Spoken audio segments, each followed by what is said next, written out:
Boa tarde, meus amores. Hoje é a nossa aula de português na página 180, tá bom? Trabalhando a ortografia. Mal com L e mal com U. Vamos ver a diferença dessas duas palavrinhas, tá certo? Uma escrita com L e a outra escrita com U. Vamos lá. Leia. E aí, tirou nota boa?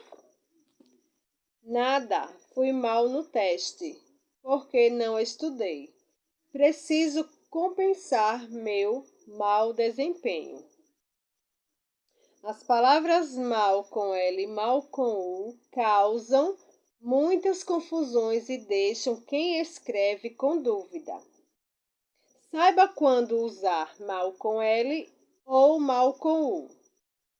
As palavras mal com L e mal com U têm som parecido, mas são bem diferentes quanto ao seu significado.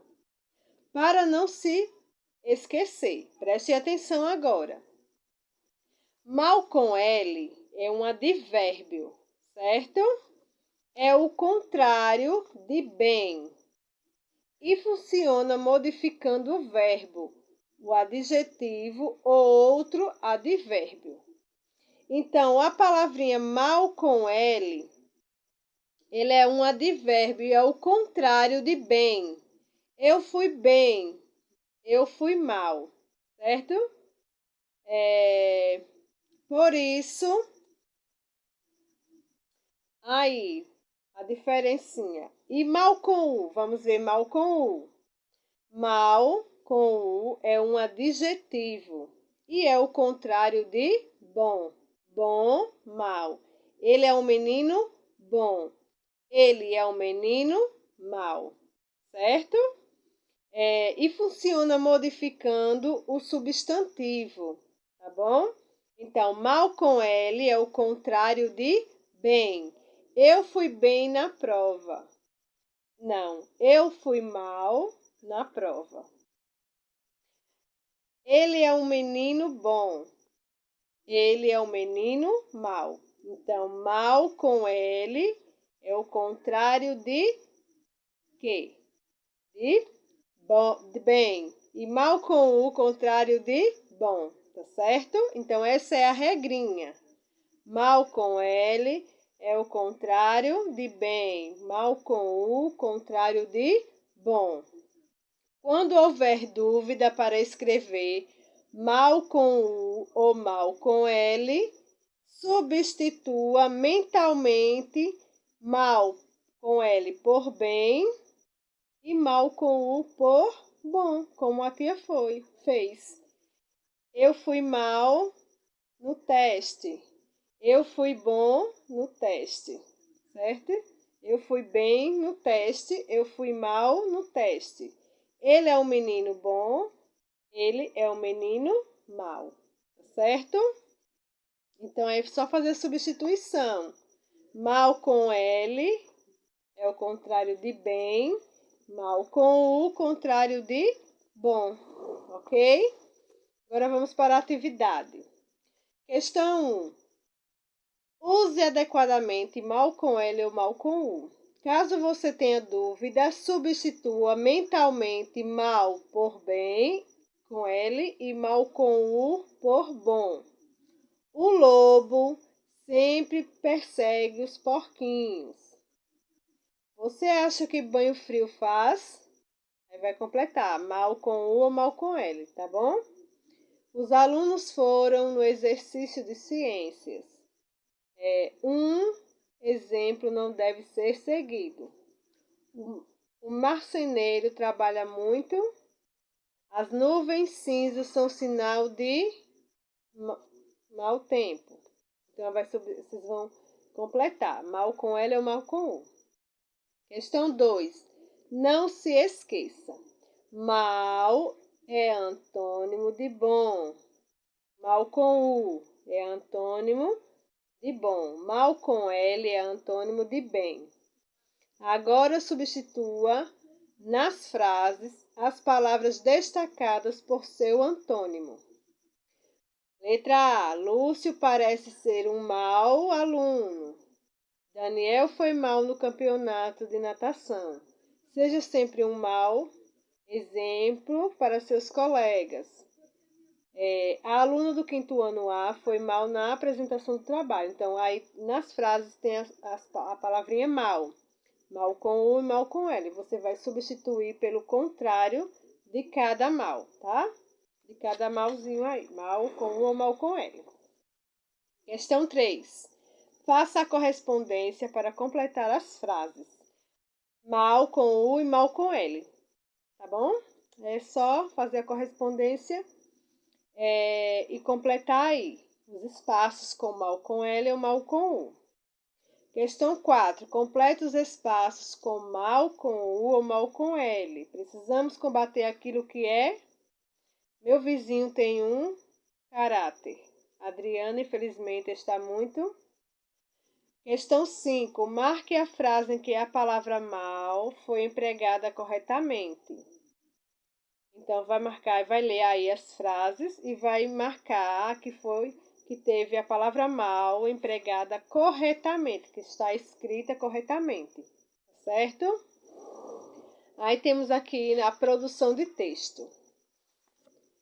Hoje em dia é muito comum as pessoas conversarem utilizando programas que permitem que elas se comuniquem com outras em tempo real, por meio de mensagens de texto através da internet. Porém, precisamos ter alguns cuidados.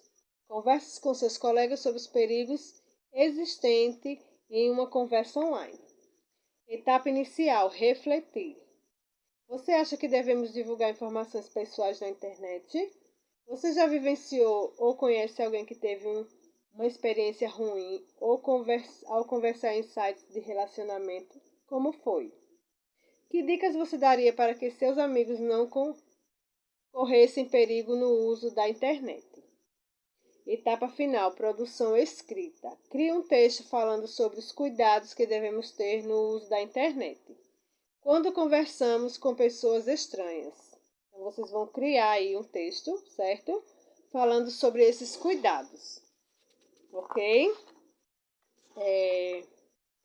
Agora vamos retornar aqui um pouquinho para vocês poderem compreender mais essa produção de texto. Vocês vão voltar um pouquinho aqui na página 168, onde tem e-mail, lendo o texto 1. Então, o texto fala sobre e-mail, certo? Então, tem aqui todas as informações. Leiam o texto, tá bom? Direitinho. Aí tem no final do texto, tem o estudo do vocabulário. Então, tem o vocabulário, como a gente sempre fez. E vocês vão responder a página 170 e 171, 172 também, tá? Que é sobre o texto, estudo do vocabulário e trabalhando o texto. Página 171 e 172 é trabalhando o texto. Página 170, o estudo do vocabulário. Então, leiam o texto com atenção, certo? Para poder responder aí as questões. E também vamos voltar um pouquinho na página 163, tá? Vamos terminar o último conteúdo do segundo bimestre para encerrarmos. E aí ficamos só no terceiro bimestre, tá bom? 163. Trabalhando a ortografia. Por que separado e sem acento? Por que junto sem acento? Por que junto com acento e por que separado com acento? Então, nós iremos ver aí o uso dos porquês, tá bom? Prestem atenção. Por que separado e sem acento? Equivale a por qual motivo ou por qual razão. É usado no começo de frases interrogativas. Então, quando nós iremos fazer uma pergunta, nós usamos o porquê separado sem acento. Por que você foi lá? Por qual motivo? substituir por qual motivo? Não sabemos por que ele faleceu. Por qual razão? Não sabemos por qual razão ele faleceu. Então, eu posso substituir por qual razão por porquê separado sem acento, tá bom? Porquê sem acento e separado é usado também como um equivalente a pelo qual, pela qual, pelos quais e pelas quais. Ignora o motivo por que ele foi embora. Pelo qual. Então, substituiu a palavra pelo qual, tá bom? Estes são os motivos por que voltei aqui. Pelos quais. Também eu posso usar e substituir. Porque uma só palavra sem acento. Porque junto sem acento. Conjunção explicativa equivalente a pois, porquanto, uma vez que, precedido por vírgula, ponto e vírgula ou ponto final. Exemplo aí, ó. Termine isso agora, porque depois não poderá. Então, eu usei aí, antes da, tá vendo? Ó, termine isso agora, vírgula, porque depois não poderá. Eu usei porque junto sem acento.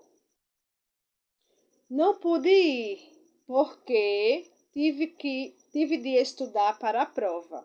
Também usei o porque junto sem acento. Conjunção causal indica causa, razão ou motivo. Não joguei bola porque estava cansado. Qual foi o motivo de não ter ido jogar bola? Porque eu estava cansado. Então, eu uso aí o porquê junto sem acento. Ela chorou porque tinha razões pessoais, certo? Então, ela tinha substituir aí a razão, motivo ou causa. Porque uma só palavra com acento. Como substantivo usado no sentido de causa, razão ou motivo, admitindo pluralização, porquês, normalmente vem acompanhado de palavra determinante, artigo, por exemplo. Quero saber o porquê de tudo isso. Então, vejam que aí no exemplo, porque vem depois de um artigo. Qual é o artigo aí? O O. O O é um artigo. Quero saber o porquê de tudo isso. Então, eu uso esse porquê junto com acento, certo? Ela quer saber o porquê, a razão de tudo isso, de algo estar acontecendo, a razão, certo? O mundo é cheio de porquês. Então, também eu uso junto com acento. Porquê separado e com acento. É usado no final de frases interrogativas. Ele está chorando. Você sabe por quê? Então, no final de frases interrogativas, eu uso o porquê separado com acento. Isolado numa frase. Por quê? Você deve fazer isso agora. Por quê? Então, só quando eu faço a pergunta por quê, só o porquê é separado com acento. Porque tem um sinalzinho de quê? De interrogação. Por quê? Estou fazendo uma pergunta, mas eu só uso o porquê. Então, quando eu só uso o porquê, é separado com acento. Compreenderam? Aí as regrinhas dos porquês, né? Porquê separado e sem acento, né? É usado no começo de frases interrogativas. Porque uma só palavra sem acento é usado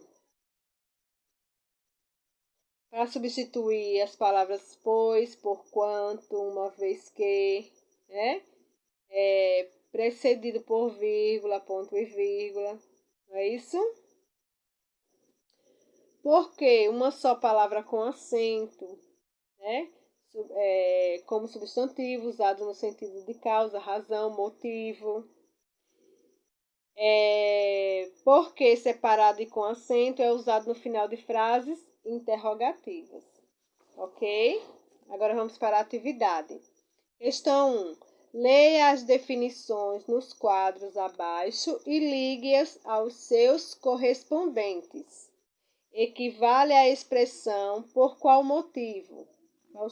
Qual é o porquê? Aí faz a ligação aí, tá? É usado em respostas. É usado no final de frases interrogativas. Como substantivo, é usado no sentido de causa, razão ou motivo. Aí vai fazer a correspondência correta aí. Qualquer dúvida, volta aqui nos exemplos, dá uma olhadinha, certo? E faz a ligação aí. Complete com porquê separado sem acento, porquê separado com acento, porquê junto sem acento e porquê junto com acento. Ela está correndo. Qual o porquê aí que vai usar? Por que você não vem conosco? Qual o porquê? Eles perderam porque não treinaram muito. Ela sabe o porquê de tanta confusão. Por que você não estudou? Questão 3. Complete as frases adequadamente. Porque a... Aí você vai completar da forma que vocês quiserem. Aí é pessoal. Porque os... Aí completa a frase, tá bom? Questão 4. Numere de acordo com a legenda. Porque separado sem acento. Porque separado com acento. Porque junto sem acento e porque junto com acento. Usa-se no final de frases interrogativas. Qual o porquê aí? Usa-se como substantivo. Usa-se para responder. Equivale a por qual motivo? Para perguntas. Questão 5. De acordo com o que você estudou sobre o uso dos porquês, justifique o seu emprego nas seguintes frases. A professora não veio por quê? Então, por que usa esse porquê aí no final? Você vai aí justificar, tá? Pode ir lá, dar uma olhadinha nos exemplos, caso não lembrem. Letra B, por que você não foi à igreja? Então, o porquê aí, por que se usa esse porquê nessa frase? Então, você vai justificar. Letra C, os alunos não sabem por que não houve aula. Letra D, nem a própria mãe sabia o porquê de tanta irritação do filho. Júlia não veio porque estava doente. Então, você vai justificar o uso dos porquês aí nas frases, tá bom? Produção de texto. O poema As Coisas que a Gente Fala, de Ruth Rocha, mostra a importância das palavras que saem da nossa boca. Elas podem causar impactos positivos ou negativos na nossa vida e na vida das pessoas que nos rodeiam. A autora utiliza um poema para falar de um assunto tão corriqueiro. Os poemas são gêneros textuais, geralmente estruturados em versos que nos tocam pela linguagem bela e que desperta nossas emoções, certo? Se você fosse continuar o poema de Ruth Rocha, que versos você lhe acrescentaria? Escreva abaixo. Agora escreva um pequeno poema, dê-lhe um título e ilustre ao lado, certo? Então aí vocês vão criar um poema, alguns versos, né? Continuar o poema.